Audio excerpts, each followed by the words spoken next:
안녕하십니까 여러분. 저는 지금 60대 후반을 향해 달려가는 인생의 덧없음을 철저하게 느끼고 있는 여성입니다. 저의 인생에 굴곡이 있다면 큰 산이 하나 덜렁 있는 것이 아닌 에베레스트산 여러 개가 쭉 줄지어 있는 느낌이라 생각합니다. 에베레스트가 TV에서만 보던 죽음의 산이라고들 하던데 정말 제 인생을 비유하기에 찰떡이 아닌가 싶을 정도로 환상적인 수식어라고 생각합니다. 저는 정말 힘든 유년 시절을 보냈고 절망적인 결혼 생활을 했으며 충격적인 말년을 맞이하는 느낌을 받으며 하루하루를 힘겹게 살아가고 있습니다. 제가 이곳을 찾아와 괜히 여러분의 마음까지 무겁게 만드는 것은 아닌지 걱정이 되지만 제 속 한번 시원하게 털어내고 싶어서 이렇게 글을 써내려갑니다. 모쪼록 제 인생에 대해 여러분과 함께 이야기를 나누고 슬픔을 나누면 반이 된다는 그 말을 실감해보고 싶답니다. 지금부터 제 인생의 모든 굴곡, 모든 사건, 모든 결말을 이야기해보도록 하겠습니다. 저는 20살이 간 넘은 어느 날 아무것도 모르는 상태로 결혼이라는 것을 하게 되었고 그 이후 아주 고통스러운 일생을 맞이하게 되었습니다. 남들은 결혼이 축복이라고 하던데 저에게는 생지옥 그 이상도 이하도 아닌 제도나 다름이 없는 족쇄 같은 것이었기 때문이었습니다. 저랑 남편은 중매를 통해서 만나게 되었는데 남편이 그 당시 보여주었던 모든 행동이나 조건들이 결혼 후 거짓말이었다는 것을 알게 되었습니다. 사업을 한다던 남편은 집에서 놀고 먹는 백수였으며 남편과 함께 살던 홀시어머니의 수발은 모두 저의 몫이 되었습니다. 저희 부모님은 사기꾼이던 중매쟁이의 말에 깜빡 속아 제가 부잣집에서 걱정 없이 살기를 바라며 저를 어린 나이에 시집을 보내신 것이었습니다. 저희 집이 가난했기 때문에 부모님께서는 늘 저를 걱정하셨고 제가 배를 굼지 않았으면 하는 마음에 먼 타지로 저를 시집 보내신 거였는데 실상은 전혀 달랐던 것입니다. 남편은 하루 종일 처자빠져 잠만 자다가 늦은 오후에 일어나서 마시러 나가 술을 먹고 돌아와서는 씻지도 않고 잠을 자기 일쑤였습니다.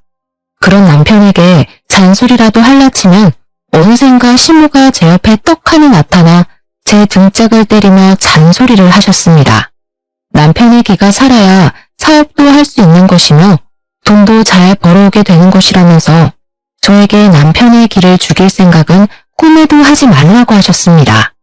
저는 당장이라도 이혼을 꿈꾸며 하루빨리 이 족쇄 같은 집구석을 떠나겠다고 결심을 했었는데 아주 충격적인 일들이 그 뒤에 줄줄이 터지기 시작했습니다. 매일같이 백수 생활로 놀고 있는 남편. 어느새 저에게 모든 일을 맡기고 옆에서 눈을 부릅뜨고 지켜보며 잔소리를 하는 시모까지.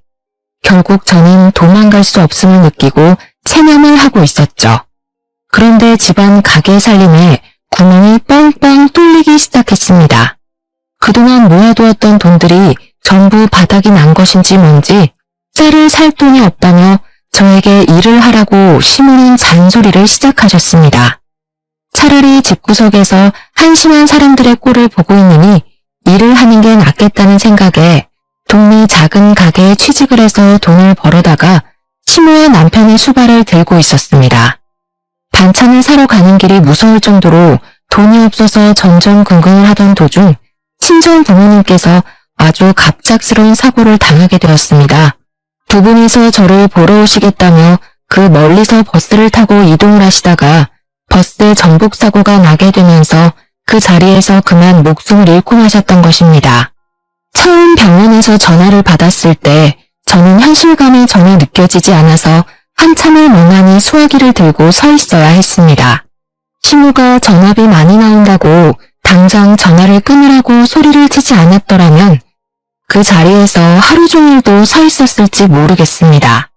저는 정말 갑자기 두 부모를 한날 한시에 잃어버린 천의 고아가 되고 말았고 제 인생은 점점 더 미궁 속으로 빠져들게 되었습니다.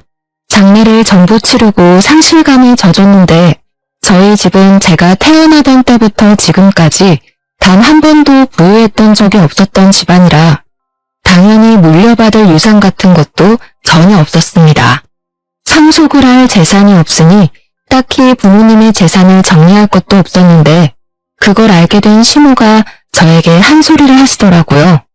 부모를 잃은 슬픔에 잠겨서 아무것도 하지 못하고 먹지도 못하는 사람에게 저희 부모님이 실속이 전혀 없는 사람이라면서 핀잔을 주는 게 아니겠습니까? 부모님 두 분 다 어이없는 사고로 보내버린 자식에게 도대체 그게 할 소리랍니까? 저는 상식을 벗어난 시모에게 정말 치가 떨렸습니다. 우리 집이 물려줄 유산이 1원도 없는 거지 같은 집안인지 몰랐다면서 보험도 들어둔 게 하나도 없냐고 저에게 잘 알아보라고 하더라고요. 동동거리면서 장례식장에 다들 부조는 많이 있냐고 물어보는데 사람의 탈을 쓴 짐승이 따로 없다는 생각을 하게 되었습니다. 어떻게 사돈이 죽었는데 장례식장에서 돈 타령을 할 수 있는 것인지 이해가 가지 않았습니다. 하지만 시모와 남편의 만행은 여기서 끝이 나지 않았습니다. 이 정도가 전부였다면 제가 에베레스트를 들먹일 이유가 없었겠죠. 장례가 끝난 뒤 큰돈을 만질 거라 생각했지만 보험금도 재산도 하나 없자 시모는 저에게 하루빨리 돈이나 많이 벌어오라면서 슬픔에 잠길 시간을 주지 않았습니다. 제가 부모님을 추락할 시간조차 주지 않고 부려먹을 생각만 하고 있었으니 제 속은 얼마나 타들어갔겠습니까? 저는 집에서 놀고 먹는 백수 남편과 모든 걸 제 탓을 하고 돈 타령만 하는 시모를 모시고 살다가 이혼을 다시 한번 결심한 어느 날 임신을 하게 된 사실을 알게 되었습니다. 오랜 시간 달거리가 없었고 몸이 이상하게 나른하고 배가 불러온다고 했더니 임신을 하고 말았던 것입니다. 저도 지금 생각해보면 그때의 저를 쳐 죽이고 싶을 정도로 원망하고 있습니다. 어떻게 이혼을 결심한 사람이 임신을 할 수 있다는 말입니까? 뱃속에 아이가 자리를 잡고 있는데 제가 그 몸을 하고 도망을 쳐서 무일푼으로 길바닥 생활을 할 수 없었기 때문에 저는 이혼에 대한 생각을 접어야 했습니다. 결국 그 집을 떠나지 못하고 매일매일 눈물바람으로 제 인생을 다독이면서 밤을 지새우며 지냈습니다. 정말 기구한 인생이라고 하지만 어떻게 이런 일이 저에게 벌어질 수 있는지, 물론 제 잘못이 전혀 없다고는 말할 수 없지만 그래서 더욱 한탄스러웠습니다. 제가 임신까지 했음에도 불구하고 정신을 차리지 못한 남편은 돈을 한 푼도 벌어오지 않았고 벌어와야 한다는 생각조차 하지 않았습니다. 저는 만사까지도 쉬는 날 없이 열심히 일을 하면서 돈을 벌어왔습니다. 비단 우리 가족의 생계 때문이 아니라 태어날 아이에게 좋은 것을 해주고 싶었기 때문이었습니다. 푼돈이긴 하지만 한 푼 두 푼을 모아서 아이를 위한 물건들을 사모으며 출산 준비를 하고 있었는데 시모가 저에게 잔소리를 하더라고요.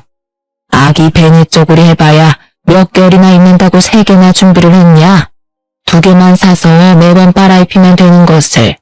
더워 죽겠는데 벗겨놔도 되겠구먼. 거기다가 기저귀랑 손수건은 뭐 이렇게 많아?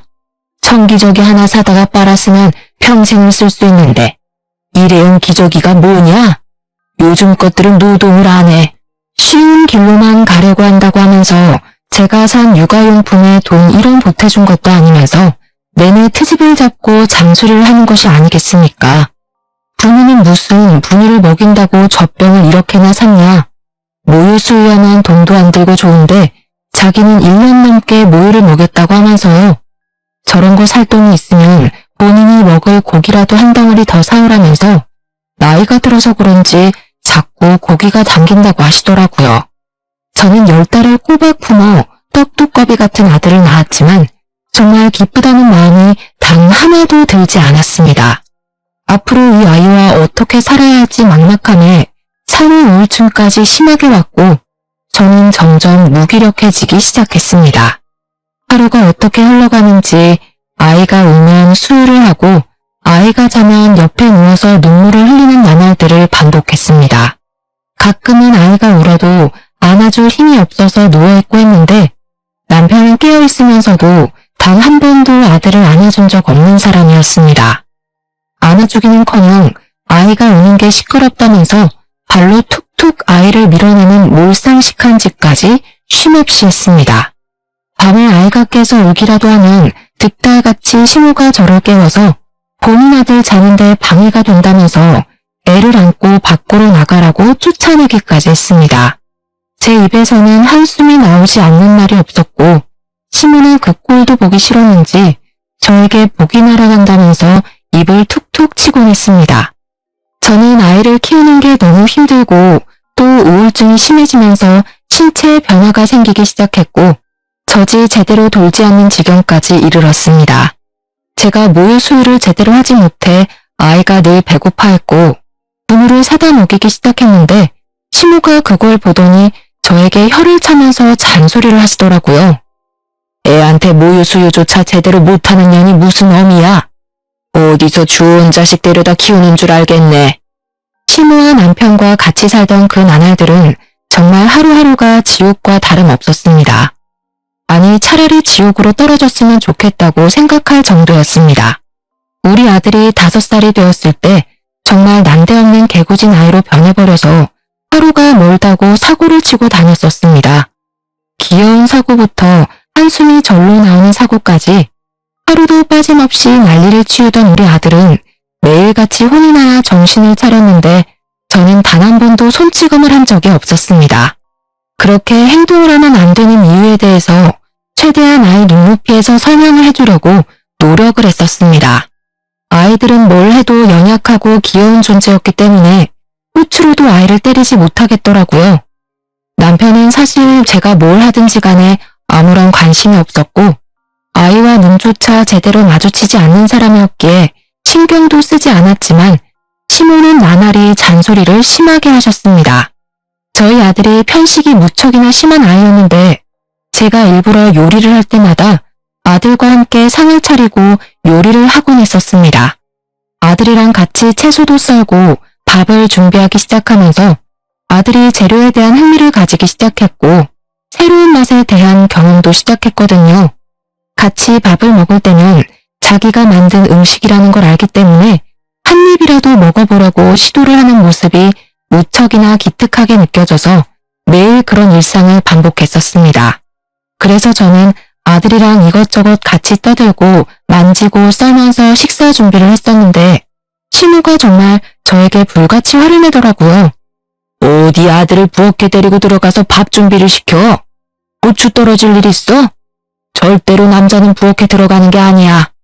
저희 아들이 흥미를 가지고 즐거워하는 일임에도 불구하고 절대로 안 된다면서 반대를 하기 시작했고 요리를 준비하려고만 하면 아들을 데리고 방에 틀어박히셨습니다. 저는 다시 외롭고 쓸쓸하게 부엌에서 온 가족이 먹을 음식을 만들어야만 했었습니다. 시모는 저를 같이 사는 내내 집에 상주하는 종처럼 저를 부려먹었고 바깥에서 고립되기를 원해서 아예 집 밖으로 나가 노는 일을 금지시켰습니다. 현대판 노예와도 같은 짓을 10년이라는 세월 동안 하게 되었고 남편은 그동안 정말 단 한 푼의 돈도 벌어오지 않고 늘 탱자탱자 백수 생활을 하고 있었습니다. 물가는 오르는데 할 줄 아는 것은 잡일밖에 없던 제 월급은 오르지 않았고 하루하루의 삶이 버거워 아들에게 미안해질 지경이었습니다. 이대로 가다가던 온 가족이 쫄쫄 굶는 것 이외에는 방법이 없겠다 싶어서 아들을 데리고 도망을 쳐야겠다는 생각을 하고 있었습니다. 그러던 어느 날 남편이 술을 먹고 들어와서는 자고 있는 우리 아들을 발로 툭툭 차서 깨우기 시작하는 게 아니겠습니까? 아들이 잠에서 슬쩍 깨서 칭얼거리면서 남편에게 하지 말라고 투정을 부리고 있었는데 남편이 그 모습에 화가 난 건지 갑자기 아들을 흔들어 깨웠습니다. 너는 말이야, 아빠가 들어왔으면 다녀오셨냐고 제깍제깍 인사를 해야지. 인사도 안 해? 어? 누굴 닮아서 이렇게 버르장머리가 없는 거야? 애가 자다 깼는데 당연히 칭얼거리지 않겠어요? 오늘도 밖에서 신나게 뛰어놀아서 아마 피곤할 거예요. 얼른 씻고 와서 자요, 당신도. 네가 나를 돈 안 벌어온다고 무시하니까 애도 나를 무시하는 게 아니겠어? 이런 거 얼굴에 처바를 돈이 있으면 나한테 술값을 더 내놓으란 말이야. 마트에서 가장 싼 것만 잔뜩 골라 사온 제 화장품을 내리 던지면서 소리를 치는데 순간 공포심이 저를 덮치더라고요. 몇 번 써보지도 못한 아까운 제 화장품이 바닥을 대굴대굴 굴러다니는데 아깝다는 생각만큼 제 인생에 대한 회의감이 들었습니다. 제가 바닥을 구르는 화장품을 멍하니 바라보는데 남편이 갑자기 저를 확 밀쳐버리는 겁니다. 그래서 깜짝 놀라 하지 말라고 남편에게 소리를 쳤어요. 그 소리에 아들의 잠이 확 깬 건지 벌떡 일어나서 저를 밀치고 있는 남편을 보게 된 것입니다. 아들은 순간 놀라서 그런 건지 아니면 그 상황을 정리하고 싶었던 건지 제 아빠 다리에 막 매달리면서 아빠 하지마 하지마 하면서 고사리 같은 손으로 말리고 있었습니다. 하지만 술에 취해서 이성을 잃어버린 남편은 그런 아들이 귀찮았던 것인지 아들을 냅다 들어서 던져버렸습니다. 저는 너무 놀라서 비명 소리를 질렀고 아들은 너무 아픈 나머지 소리를 내어 울지도 못하고 그대로 알아누웠습니다. 더 충격적인 건 남편이라는 새끼는 그런 아들이 시끄럽다면서 욕짓거리를 내뱉기 시작했습니다. 저는 그런 남편이 더 이상 사람으로 보이지 않았어요. 그래서 온 힘을 다해서 남편의 다리를 붙잡으며 뜯어 말렸지만 제 힘으로는 역부족이었습니다. 결국 저는 바닥에 쓰러진 아들을 감싸안고 그 아픈 발길질을 전부 받아내야만 했습니다. 우리 모자는 그날 남편에게 씻을 수 없는 상처를 입게 되었고 그날 밤새 내내 움직이지도 못하고 꺽꺽 소리만 내는 아들의 입을 틀어막고 밤을 지새워야 했습니다. 술이 확 오른 탓인지 그대로 쓰러져서 자는 남편이 아들이 내는 소리에 언제 돌변할지 모른다는 두려움 때문에 아들이 울음조차 편하게 지르지 못하게 입을 막아야 했습니다. 저 또한 그날 밤 얼마나 울었는지 모르겠습니다. 정말 이대로 저 인간이 눈을 뜨지 않았으면 좋겠다는 생각이 제 머릿속을 지배했습니다. 다음날 날이 밝자 아이의 몸을 살피기 위해서 깨우는데 아이가 온몸에 힘이 들어가지 않는다면서 누워서 꼼짝을 못하는 게 아니겠습니까? 저는 너무 놀라서 구급차를 부를 생각조차 하지 못하고 그대로 아이를 들쳐업고는 근처 병원으로 달려갔는데 의사가 저를 보고 그러더군요.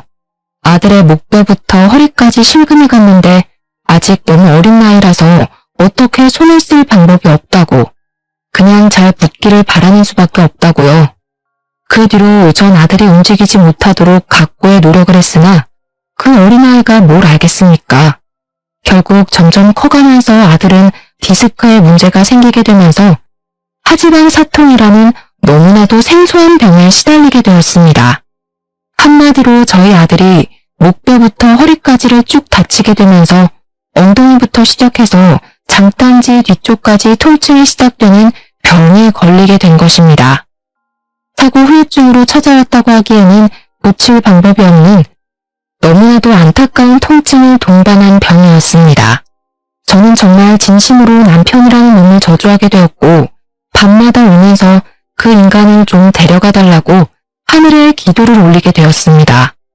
하지만 남편은 전혀 반성도 없이 내가 허약한 체질이라서 이렇게 된 것이며 자신의 책임은 전혀 없다는 식으로 말을 하는 것이 아니겠습니까? 내가 다쳐서 치료를 해야 하면 가만히 누워만 있게 돌봤어야지. 네가 제대로 돌보지 못해서 이런 후유증이 나는 거 아니겠어? 거기다가 태어났을 때부터 뭐도 제대로 못 먹고 분유 먹고 자라서 애가 이 모양 이 꼴이 된 거야. 알아? 그래, 우리 아들 말 틀린 거 하나 없다. 네가 낳을 때 잘못 힘을 줘서 이렇게 된 거 아니냐, 응? 나오면서 허리가 걸린 거 아니냐고. 저한테 그냥 운이 나쁘게 사고를 당한 거다. 그 사고에는 네 책임도 있다고 박박 우기던 남편과 시모는 어느새인가 모든 걸 제 탓으로 돌리고 있었습니다. 저는 그제야 정말 이성이 날아가는 경험을 하게 되었습니다. 악에 받쳐서 눈물을 뚝뚝 흘리면서 남편에게 이혼을 하자고 소리를 질렀습니다. 그러자 시모와 남편이 저까지 죽을년 취급을 하더라고요. 어떻게 하늘 같은 지아비에게 이혼을 운운하냐면서 가정교육을 잘못 받았다고 하더군요. 하지만 이성이 날아간 저는 그들의 작태를 그냥 두고 볼 수만은 없었습니다. 제가 시모에게 당했던 시집살이는 물론 남편이 저와 아들에게 폭력을 휘둘렀던 것, 그동안 돈을 한 푼도 벌어오지 않았던 것까지 전부 다 걸고 넘어지면서 바락바락 대들었고 집안일에서 완벽하게 손을 뗐으며 벌어온 돈 모두를 제 몫의 통장에 집어넣었습니다. 돈을 벌어도 그들에게 단 한 푼도 주지 않고 버텼고 그럴수록 화를 내는 남편을 보면서 저는 이혼을 운운했습니다. 거기다가 남편 놈이 제가 벌어왔던 돈으로 그동안 노름판에서 하루 종일을 보냈으며 계집질까지 하고 있었다는 사실을 알게 되었습니다. 저는 더 이상 참고 살면 바보가 된다는 마음이 들었고 하나뿐인 우리 아들을 위해서라도 이 집에서 빨리 탈출을 해야 한다고 생각했습니다. 필사적인 마음이 생기고 나니까 사람이 참 의지가 강해지더라고요. 버티고 반응하고 정신나간 사람처럼 울부짖으며 이혼을 말했습니다. 이혼을 하기로 한 날 분을 참지 못한 남편과 시모는 결국 저를 방에 가두어두고 다시 한번 생각해보라며 매질을 하기 시작했습니다. 저는 맞는 와중에도 이를 악물며 참으며 버텨냈고 결국에는 경찰에 그 둘을 신고하면서 이혼을 할 수 있게 되었습니다. 그들이 유치장에서 죄가 없다며 억울하다며 뻔뻔하게 부정을 하는 동안 저는 경찰의 도움으로 이혼을 할 수 있었습니다. 그들에게는 돈이 없었기에 가석방이라는 것도 없었고 어쩔 수 없이 수감 생활을 해야만 하는 지경에 이르렀습니다. 저는 그 둘이 제 눈앞에서 사라지자 아들을 데리고 작은 월세방 얻을 돈이 들어있는 통장만 들고 무작정 시댁을 떠나게 되었습니다. 그들의 폭력으로 인해 법의 심판을 받는 동안 저는 그들이 다시 세상 밖으로 나와서 저와 아들을 찾지 못하는 곳으로 가기 위해 필사적인 노력을 했습니다. 여러 지방을 돌고 돌아 겨우 도착하여 자리를 잡은 곳은 바로 해남에 위치하고 있는 땅끝 마을이었습니다. 그곳에서 저는 생전해본 적이 없는 김밥 장사를 시작하며 아이에게 쓸 돈을 마련하기 위해 하루하루를 힘들게 버티게 되었습니다. 처음에는 노상에서 김밥을 말아서 파는 일을 하다가 한 푼 두 푼 정말 티끌 모아 태산이라는 말처럼 쌈짓돈을 모아 아주 작은 구멍가게 같은 걸 열게 되었습니다. 라면과 김밥을 팔면서 아들을 키워낸 저는 20년을 더 고생한 덕분에 우리 아들을 아주 기골이 장대한 놈으로 키울 수가 있었습니다. 그만큼 제가 하루도 쉬지 않고 일을 해서 번 돈으로 아들을 먹이고 입히고 했다는 산 증거가 아니겠습니까? 제 인생의 전부이자 제 인생의 원동력이었던 아들을 그렇게 키우고 나니 정말 가슴이 벅차오를 정도로 울컥한 마음이 들었습니다. 우리 아들은 어릴 때 다친 영향으로 인해서 오래 걷거나 서 있는 것을 힘들어하긴 했지만 그래도 일상생활이 어느 정도 가능한 수준으로 자랐습니다. 이미 한번 다쳐버린 몸뚱어리가 정상으로 돌아오기는 힘들었고 그럴 가능성도 없었지만 의지 하나로 잘 버텨왔다고 생각합니다. 우리 아들이 28살이 되던 해의 말입니다. 드디어 우리 아들이 결혼을 하고 싶다고 하면서 여자를 하나 데려온 것이 아니겠습니까? 달덩이처럼 얼굴이 아주 동그랗고 복스럽게 생겨서 행동까지도 귀여웠던 그 여자아이는 제 며느리가 되었습니다. 성격이 정말 어찌나 좋던지 살갑기도 하고 밝기도 하고 하나하나 따질 구석이 없는 그런 귀여운 아이는 우리 아들을 진심으로 사랑해주는 것 같았습니다. 제가 며느리를 처음 봤던 그날 홀려버릴 정도로 성격이 좋았으니 저는 정말 반대할 이유가 하나도 없었고 하루빨리 내 며느리가 되었으면 좋겠다고 생각했습니다. 하지만 며느리의 집안에서 우리 아들을 무척이나 반대하는 바람에 바로 당장 결혼식을 올릴 수가 없었습니다. 제가 작은 구멍가게를 운영하며 아들을 키워냈으니 집안이 번듯한 것도 아니었고 우리 아들에게 아주 조금의 장애까지 있으니 반대할 만했다고 생각은 합니다. 거기다가 며느리 또한 이혼한 가정에서 자라 타도나름이 투병을 하고 있던 중이었기에 재력이 있는 집안으로 시집을 보내고 싶다는 마음이 꿀떡 같았을 겁니다. 아등바등 사는 게 얼마나 힘든 일인지를 누구보다 잘 아는 저였기 때문에 며느리가 저희 집 며느리가 되었을 때 저는 정말 예뻐해 주었습니다. 저의 작은 김밥집에서 굳은 일을 마다하지 않고 저를 돕는 며느리를 어찌 예뻐하지 않을 수가 있겠습니까? 그 당시 저희 아들은 주유소에서 일을 하고 있었는데 사실 아들이 벌어오는 돈은 아주 조금밖에 되지 않았습니다. 다리에 장애가 있었기에 일이 빠르지 않았고 오래 서서 일을 할 수 없었으니 당연히 버는 돈이 적을 수밖에 없었습니다. 제대로 공부를 하지 않아서 좋은 회사에 취직을 하지 못한 아들은 늘 취업에 대한 자격지심이 있었던 놈이었습니다.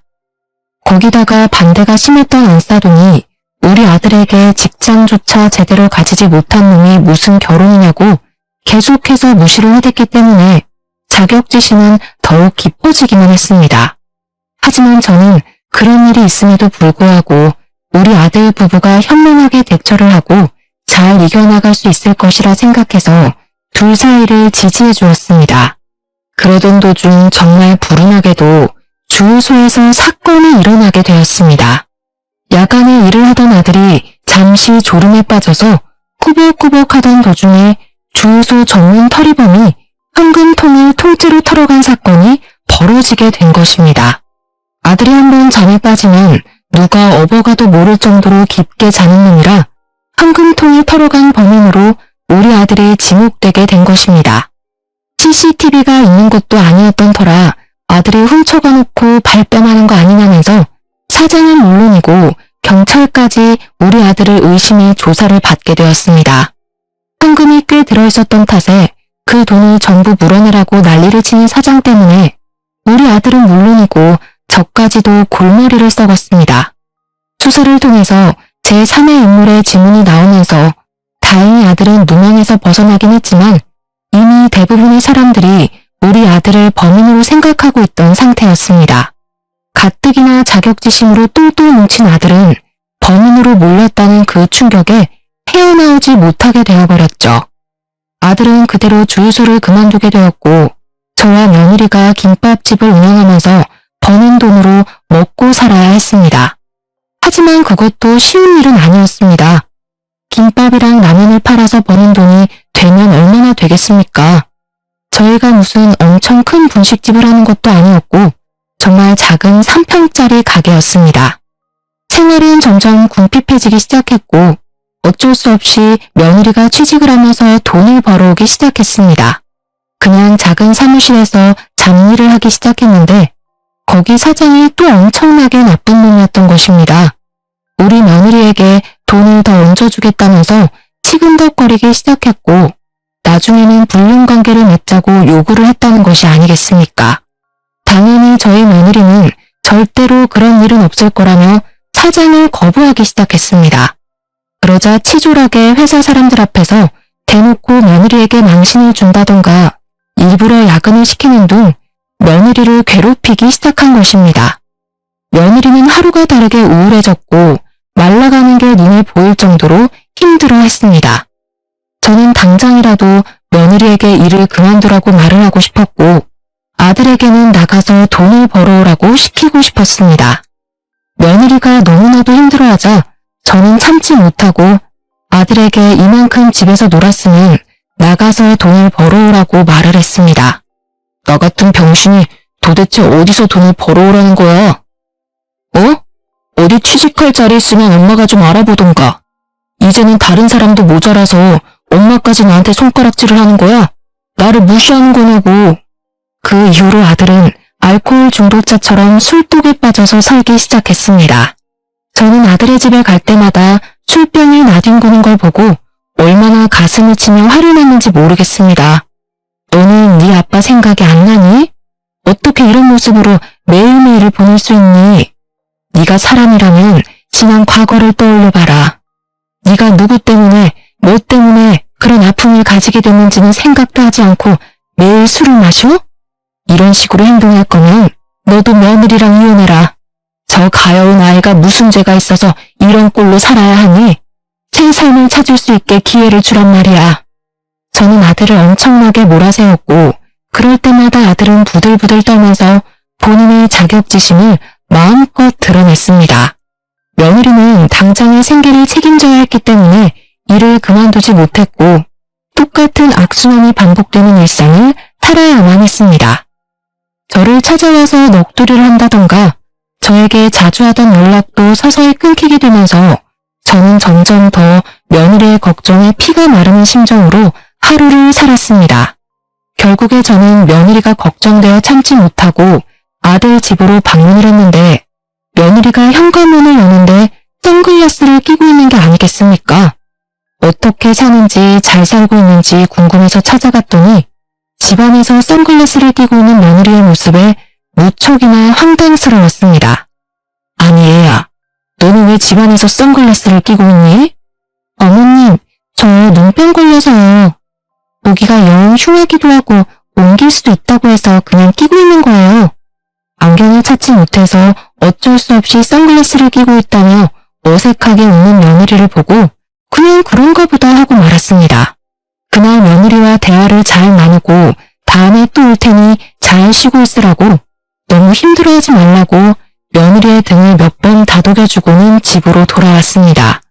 또 몇 주의 시간이 흐른 뒤 찾아가 보니 며느리가 이번에는 감기에 걸렸다고 하면서 마스크를 끼고 있지를 않나, 하루는 시간이 없어서 머리를 감지 못해서 냄새가 난다며 모자를 푹 눌러 쓰고 있는 게 아니겠습니까? 제가 밖에서 만났더라면 이해를 했을 텐데 집안에서 만나는 건데도 그런 모습을 하고 있는 게 무척이나 의아했습니다. 제가 참 바보 같죠? 그게 며느리가 주는 신호임을 알았어야 했는데 저는 아무것도 눈치를 채지 못한 바보 멍청이였습니다. 시간이 한참 흐른 뒤 폐인이 되어버린 아들을 어떻게든 다시 일으키고 싶었던 저는 아들의 집을 줄기차게 방문하기 시작했습니다.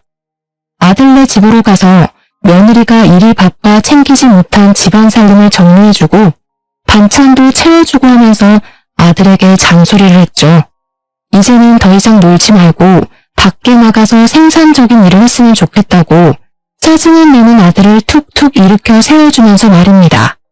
며느리가 아들에게 잔소리를 하지 못할 게 뻔하니 제가 대신 나서서 아들을 다시 바깥으로 내보내야 한다고 생각을 했습니다.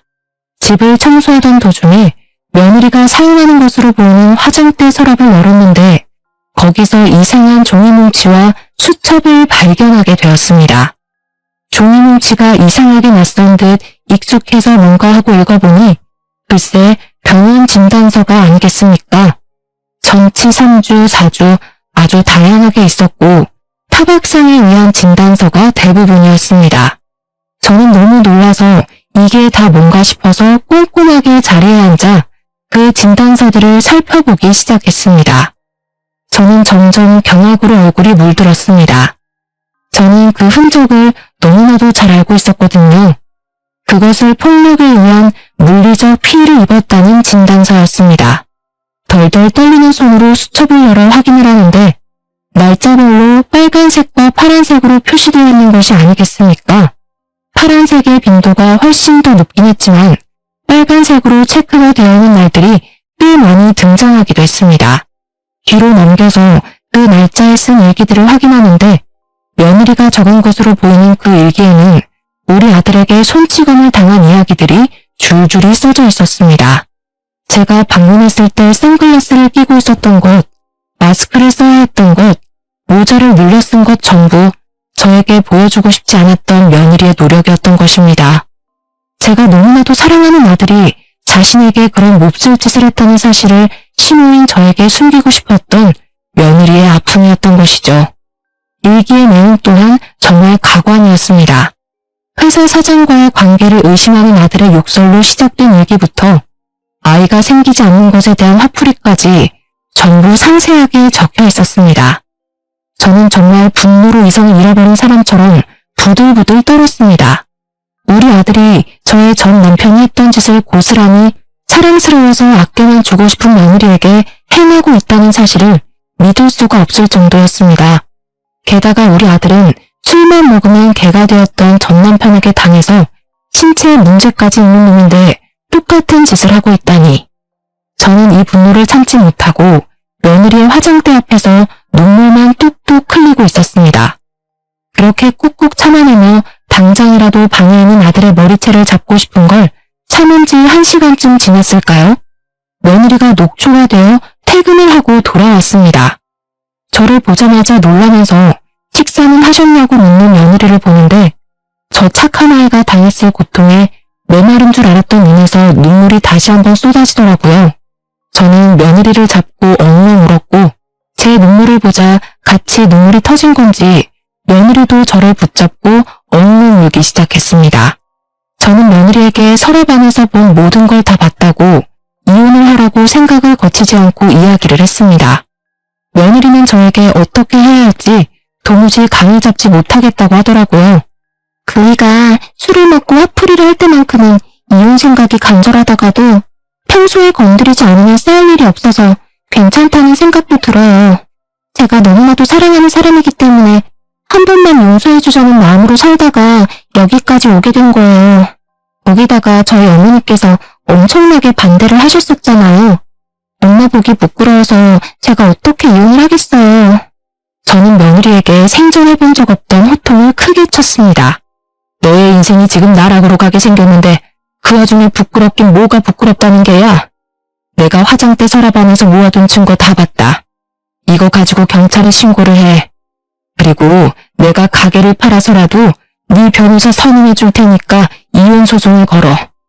우리 아들이지만 정녕 저꼴로 사는 거 나 더 이상은 못 본다.